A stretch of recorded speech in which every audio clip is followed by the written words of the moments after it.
Welcome back to another Alien vs. Predator video today. Today we are on to the next mission of the Predator campaign.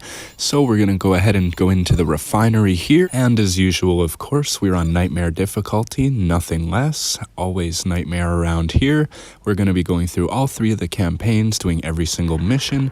I'm kind of nervous about the Marine one. That one's really intense as the aliens are very lethal, but the Marine weapons are good as well. So right from the get-go when you begin this mission, honestly, these guys, they tend to be distracted when you're running by. They seem to pay attention more to their radar than they do to you. So what I would recommend is distracting this guy away so that he's not walking in your direction, and then just make a quick sprint past these guys. And sure, they might start shooting, but they're going to be really inaccurate as long as you have your cloak on. And then you're going to go under the bridge, so you don't even need to fight those guys at all, and you're going to go up this way towards the objective marker. Now our objective here is to drain a power node to turn the electricity off above the buildings so that we can go on the roof. Now there's two Marines that are going to be right here. You don't even need to bother with them. You can skip them completely, and you're going to want to do this quickly before those two Marines end up wandering over here. So I would recommend that you go on to this part right here. That way you can keep an eye on them, and eventually the guy on the left will space out, giving you an opportunity to get the guy at the back, which is great. I should be able to grab this guy without getting any sort of attention as he'll continue on his path. And like I said, do this as quickly as possible so that you can beat the other two Marines from coming here. Otherwise you're going to have to wait and deal with them, and it's just going to be way more of a hassle in a fight that you do not need to make happen at all.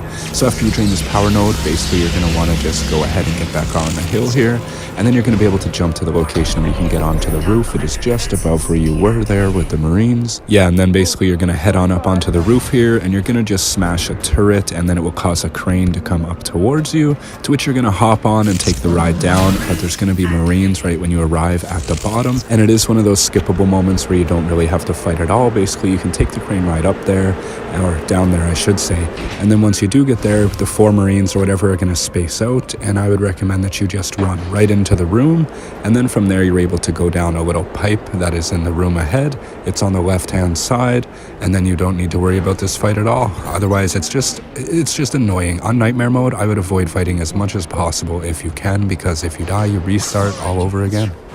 So from here what I would do is just distract the guy at the back. If he's not moving right away, just get him a little farther away from the door, and then we're just going to jump down and get right into the room here. We're going to avoid these guys. The shotgun is a one shot if you're too close.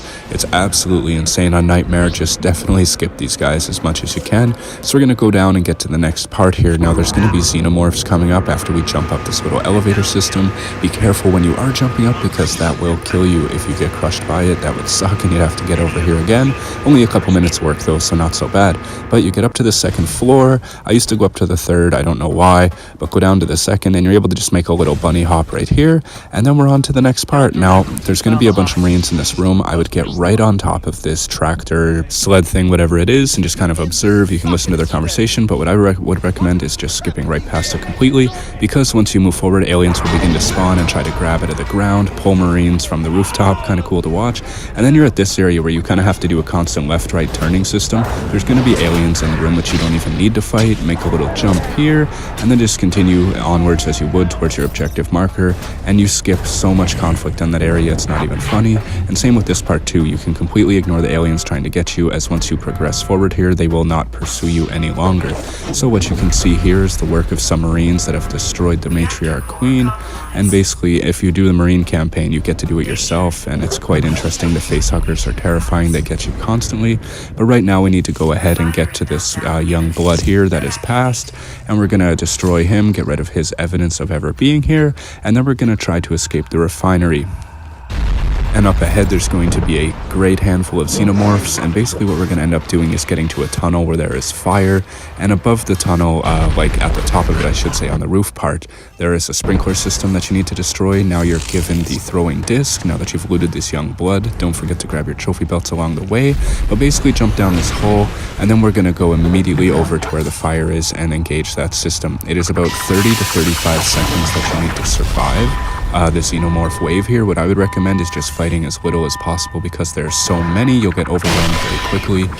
So I would recommend that you just take your time, space out, and just try to kill those 30 seconds. They're going to feel a lot longer than that for some reason. This part always feels super long, but then after that you're able to progress through the tunnel and not have to do any real combat at all. This mission's got some pretty good skips in it where you don't really have to fight, which is nice given Nightmare's unforgiving, and having to restart missions sucks. Upcoming next is the Ruins mission, and I'm sure I'm going to fail that a good handful of times with that big alien fight. So we're going to see how that goes too, and it's nice that you can stomp these guys on the ground to get them off you. You got to watch the ground ones. And now that these 30 seconds have passed, the sprinkler system has engaged and the fire is out. So now you're able to just continue onwards and make your escape out of the refinery. Grab the trophy belt there if you want, and then just avoid these guys, and out you go. Another mission in the books, nightmare mode done. On to the refinery next, and I will see you in the next one.